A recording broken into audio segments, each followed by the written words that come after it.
Kuidas ma valmistun oma YouTube'i videoteks? Väga paljud on mul seda ka küsinud ja kuidas ma teen? No kuidas ma teen? Ehk siis materjali ma saan ju sellest samast infost, mis ma olen koolis õppinud ja seal on hästi palju erinevaid analüüsi võimalusi, ehk siis ma võin ka vaadata, milline abiellumise päev sulle sobib või kuidas sinu elutsüklid üldse liiguvad ja nii edasi. Aga YouTube'i siis näiteks nüüd, tule vaata. Ma tegin, näete, mulle meeldib, teie ju ei näe neid, on ju, aga ma panen endale väiksed naerusuud siia südamed ja siis vahepeal väikse pöidlakese, et mul lõbusam oleks.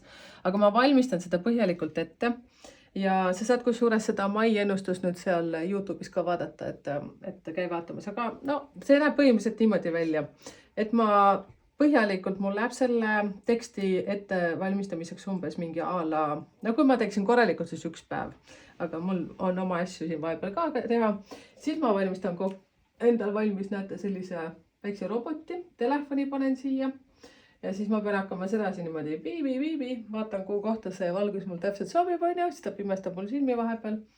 No ja siis ma hakkan pihta.